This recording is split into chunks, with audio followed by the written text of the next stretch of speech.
बड़ी खबर है जिसको लेकर लगातार हंगामे की तस्वीरें हैं, विरोध जताया जा रहा है और दिल्ली सरकार कटघरे में है।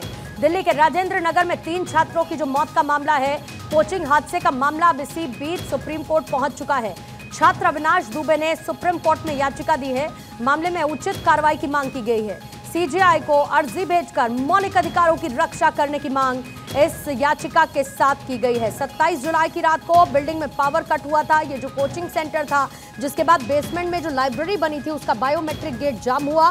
स्टूडेंट्स अंधेरे में लाइब्रेरी में फंस गए थे और ऐसे में अब तक 7 गिरफ्तारियां हालांकि इस मामले में हो चुकी हैं। आज भी कुछ गिरफ्तारियां हुई हैं। गेट बंद होने की वजह से पानी बेसमेंट में पहले नहीं घुसा था, लेकिन जैसे ही प्रेशर तेज हुआ वो पानी बेसमेंट में जा पहुंचा, जिसके बाद 3 छात्रों की मौत हो गई दिल्ली के राजेंद्र नगर में बने हुए इस कोचिंग इंस्टीट्यूट में। मेरे सहयोगी सुमित इस पर और ज्यादा जानकारी के साथ जुड़ चुके हैं। सुमित, क्या याचिका में शामिल किया गया और वाकई में यह सोचने वाली बात है कि मौलिक अधिकारों का सीधे तौर पर यह हनन है कि जब आप किसी कोचिंग सेंटर में पढ़ने के लिए जाते हैं, आप ये मान के चलते हैं कि आप वहां सुरक्षित हैं, और किस तरीके से नियम कायदे कानूनों की अनदेखी होती है, ये किसी से छिपा नहीं है। बिल्कुल पूर्णिमा, और यही बात जो है वो अर्जी में कही गई है। सिविल सर्विसेज का एक जो छात्र है अविनाश दुबे, उसने अब से थोड़ी देर पहले सीजीआई को अर्जी भेजी है और कहा गया है कि छात्रों के का जो मौलिक अधिकार है उसका कहीं ना कहीं उल्लंघन सीधे तौर पर दिल्ली सरकार और एमसीडी की ओर से की जा रही है। कीड़े मकोड़े की तरह उनका जो जीवन है वो जीने के लिए दिल्ली में उनको अकेला छोड़ दिया गया है। यहाँ तक कि नाले के पानी में उन्हें बरसात में गुजरना पड़ता है। वो आए दिन इस तरह की जो अनदेखी है वो कहीं ना कहीं अथॉरिटीज की ओर से की जा रही है। इस पूरे मामले में सुप्रीम कोर्ट से दखल देने की मांग की गई है और सीजीआई से आग्रह किया गया है कि इस पूरे मामले को सीजीआई जो है वो दखल दे। निश्चित तौर पर यहाँ सीधे तौर पर एमसीडी के कार्यप्रणाली पर सवाल उठाया गया है। यहाँ तक कहा गया है कि मौलिक अधिकार की जो रक्षा है वो छात्रों की नहीं हो रही है।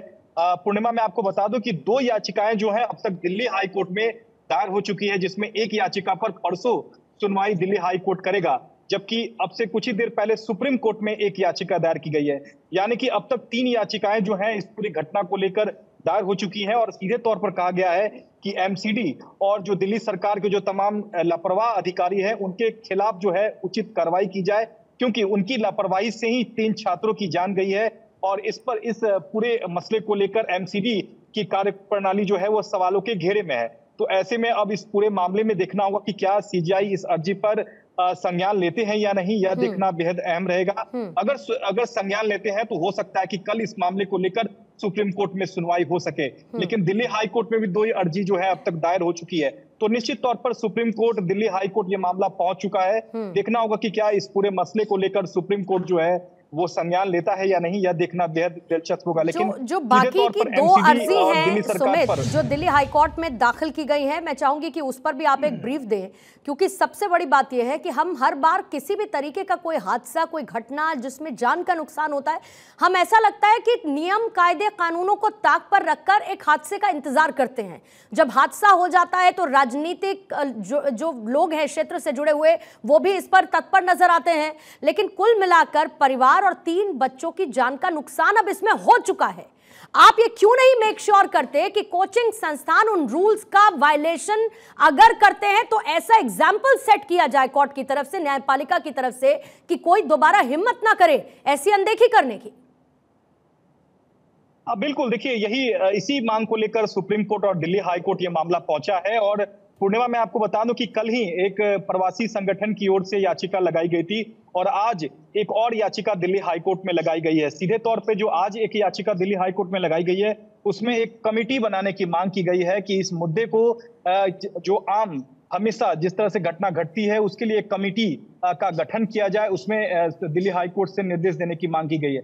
लेकिन यहाँ जो सुप्रीम कोर्ट मामला पहुंचा है वो सीधे तौर पर फंडामेंटल राइट्स का हवाला दिया गया है कि बच्चों का जो मौलिक अधिकार है वो खतरे में है। यहाँ तक कि कीड़े मकोड़े की जिंदगी जो है वो तमाम छात्रों को जीना पड़ रहा है। और यहाँ तक कि देश की सबसे ऊंचा ओहदा वाला जो पोस्ट है सिविल सर्विसेज, उनकी तैयारी करने वाले छात्रों की ये हालत है, तो आम छात्रों की क्या हालत होगी, इस बात का इस अर्जी में जिक्र किया गया है। तो निश्चित तौर पर फंडामेंटल राइट्स का यहाँ हवाला अविनाश दुबे छात्र ने दी है और देखना होगा कि इस पूरे मसले को लेकर जब मौलिक अधिकार का उल्लंघन का हवाला जब छात्र की ओर से दिया जाता है तब इस मसले पर सुप्रीम कोर्ट का क्या कुछ रुख रहता है, यह देखना बेहद अहम रहेगा। क्योंकि जिस तरह से लापरवाही के चलते 3 छात्रों की जान गई है, अब पूरा दिल्ली ही नहीं, पूरे देश में जो है वो एक तरह से सवाल उठने शुरू हो गए हैं। खासकर एमसीडी पर पूर्णिमा सवाल उठ रहे हैं कि आखिरकार जल जमाव की जो समस्या है उसको दूर करने में तमाम दावे जो है एमसीडी की ओर से किए जाते हैं, लेकिन जो दावे जो हैं वो अगर देखा जाए वर्तमान में जो स्थिति रहती है वो दावों से बिल्कुल अलग होती है, और इसी बात का जिक्र जो है वो अर्जी में किया गया है।